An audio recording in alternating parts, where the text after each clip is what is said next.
All right, here we go. Um, the previous video that we have, just that you just watched, with Jim Fields, who is a master salesperson. He's a pro, hands down. The guy's been doing this for many, many years. Um, absolutely, uh, love the guy, and I think that there was some really good things that came out of that video interview that really stood out to me as something that I really think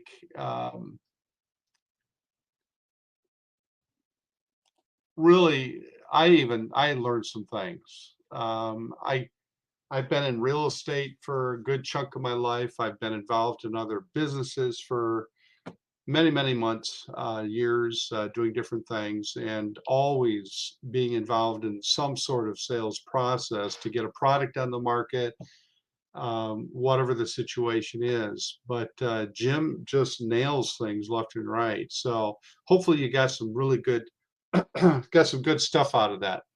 Um, this video here could be real short. Again, you hear me say it a lot because I don't like to beat things up too much, but let's talk a little bit about developing your territory, your county or counties. Um, Two things that I want to drive home. One is working, and you've heard me say it before, and you've heard it from Jim as well just recently, is you really want to be laser focused on a community, everything that around that community, other communities that are attached to it. Now, I'll just use Battle Creek, Michigan as an example.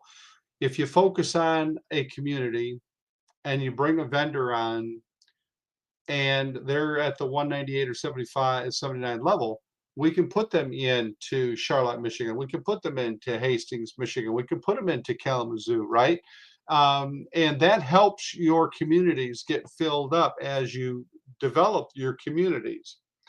Um, so by focusing on one community and going through a list of categories is one really great way to do it. Um, our expectation, that's what this video is all about, is goal setting. And I want you to think in terms of getting a minimum of 50 actually paid vendors on board for any given community.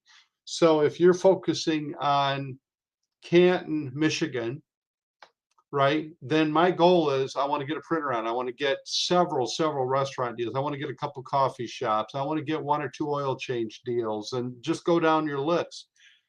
The other thing I want you to think about as you're developing your community is go to some of the communities that we have already been developing and look at what's in there. Get some ideas from there. Um, if you go to Battle Creek, Michigan, if you go to Hastings, Michigan, if you go to Marshall, Michigan, you're going to see that we already have some really great name brands in there, and we have more coming on. We have Hungry Howie's, we've got Just Pizza coming on, we've got Culver's coming on board. So a lot of these that you can springboard off from. We have printers, right?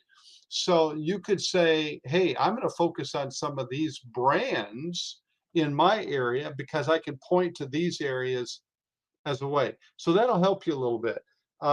Also, a couple videos back, I gave some tips, and hopefully you wrote some of those things down as far as things that you can be really zeroing in on. And one of those is going through. If as I sit here at my desk, I can think of literally 20 different businesses in my life that I'm on a regular basis doing business with, where I go to support other community businesses. Whether it's my internet, whether it's my office supplies, whether it's my eye care, my glasses, um, my car insurance, health insurance, home insurance, clothing, apparel, flooring, plumbing, electrical, all of those things. As you start to develop your list, are leads for you. And you can do all of that for a particular area. So that's my main thing that I want to drop forward.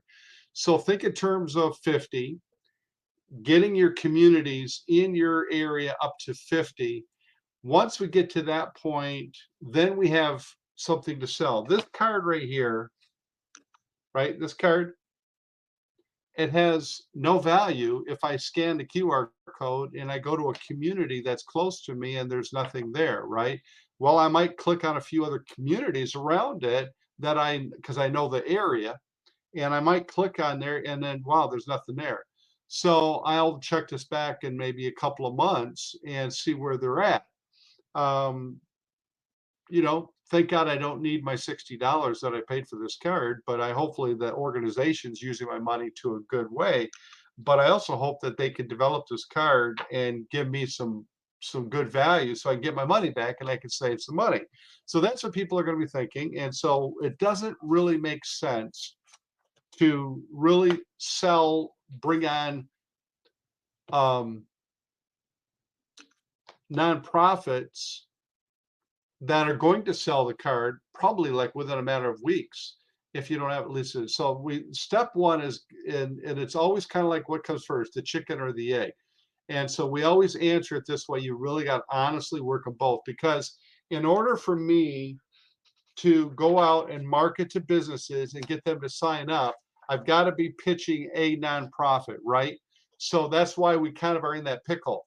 So here's my suggestion: two great nonprofits that we have automatically nationwide that you can automatically incorporate into your pitch is Family Promise. They're in all of these states and they're in a lot of communities in the state. And American Hope Foundation, which is expanding nationwide, and they are piggybacking on us to do that. So now what you can do when I talk to a business owner, and I'll just get into that just for a little bit. My pitch is very simple. This is who we are, and I hand it right to them, and I say, very shortly, this is my pitch, and you'll hear me say this throughout our different videos. Bob, here's the deal. We are raising money, and we're working with Family Promise and American Hope Foundation, and we are raising money to help them support teens that are aging out of the foster care system. I don't know this if you know this or not, Bob, but when a teenager turns 18, they get this nice little birthday cake, and the birthday cake says 18, congratulations, and they go, way to go, kid, you turned 18. By the way, tomorrow you have to move out because we don't get paid on you anymore. These families are getting paid $600 to $800 per month on every foster care kid. Well, when they turn 18, they age out of the system. There's no place to go for them. They're done. They move out of the house. They have no money, no success track. They have no place to go, no shelter. There's no system in place to keep them going, to help them get onto a healthy success. Our foster care system is broken. And now I have Bob nodding his head going, that's horrible. Man, that's sad. I didn't know that. Most people don't know that. So I said, Bob, here's the deal. I'm not here to break your bank, okay? Can you afford $79 to $198 for a whole year? Yeah, of course. Yeah, that's cheap. What am I getting for that? Of course they want to know what they're going to get for it. So then I just say, here's our information. This is who we are. This is what we do. I've kind of told you a little bit about what we do. We also work with other nonprofits, Meals on Wheels. We work with a number of different Rotary organizations. We work with a lot of Lions Club organizations. We work with some community foundations, all focused on helping our community get better. So that's what we're looking for you. Here's what I need from you, Bob. This is our membership card, right? On the back is a QR code, right? And as a member here, go ahead, you can do this, and I'll have Bob do this. Bob, scan the QR code there. So you'll understand what I'm talking about. And he'll scan it with his friend. Okay. Yeah, I see that. Okay, Nevada preferred. Where's that taking me?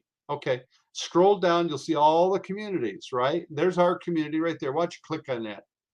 Oh, okay, all right. So I got you got a few businesses in here. Looks like you got it started. Yes, okay, and we're going to be adding more every single day. We'd like you to become one of our preferred vendors. All we're asking for is to put a nice little deal together for anybody that buys this card that comes to see you. You're going to give them some kind of a special deal. We'll design the ad. We'll do everything. All you have to do is just tell us what kind of deal you want. And as far as getting started, all I need you to do is scan this QR code. To be honest, can you swing the $198 for a year? This is my presentation, guys. It's very, very simple. I'm having a conversation with them. There's no selling. There's just telling our story. And if Bob hesitates, he says, well, I can't do it this week. I said, all right, look at, you can always upgrade, but for the sake of time, because I am in a mad rush to get this community card filled up, I've got more appointments. Can you swing the 79? Just do it right now. Yeah, I can do that. All right, fine. Do the 79. I'm going to give you 5 cards here. Look at, I'm going to give it to you right now. 1, 2, 3, 4, 5. There's your cards. I just gave you $300 back. You can use those cards. You can sell them. You can hand them out to different people. Give them to your employees for being great employees. Tell them that they can save money. Tell them to use a card, right? And boom, I'm on to the next. I'm done, guys. I'm done with my appointment right there. So now you've heard the presentation. Very similar to what Jim does. It's very similar to what other people that we have in our system are doing. That's the pitch. And so now what we want to do is I'm going to take Bob, and Bob has an oil change business, and I'm going to put him in several different communities around this area, and that helps to fill him out. So I sold it for $79, big deal, but so I made a quick $20, not bad for 20 minutes. And I'm going to go ahead and put him in about 3 or 4 different communities, and I'm on to the next deal. Okay. So now, as we're filling up these communities, we can start looking for nonprofits. It's not an emergency to have a nonprofit on board, but we want to start getting our communities where we've got 40, 50 different vendors in these things. A lot of eateries. Think in terms of what people spend their money on. A lot of eateries, even grocery stores. One more thing real quick. Nationwide, there are a ton of family grocery stores. Many of them are IGA grocery stores. They're independents. Many of them have no brand, but they're starving. In fact, I'm guilty of it. We have a Carl's IGA grocery store about 3 miles from me. We don't do our grocery shop in there, but I tell you what we do. When we're grilling out and doing burgers on the grill, I might run down and get some chips. If we've got our grandkids over, I might run down there and get some ice cream. If we run out of condiments, I might run down there and get sweet pickles, and I might get some ketchup and mustard, right? That's what Carl's is for. They're not making any money on me. But what they do need is our help to drive traffic there. And this is a perfect system for them, because they could run a Thursday special, get 10% off on your grocery bill on Thursdays. Holy mackerel. Carl's will get busy. Because 10% off on your grocery bill is enough for me to say, I'm going to go down to Carl's and get groceries at least once a month, because I get 10% off on my bill. That's $10 on $100. That's $10. Who is it going to spend $100 on groceries and save $10? So there you go. Some good tips. So now you know what your goal is we need to get 50 vendors on board in any given community, and then we can start getting serious and talk about getting nonprofits on board that are going to sell cars that you're going to make a lot of money on. Thanks for listening.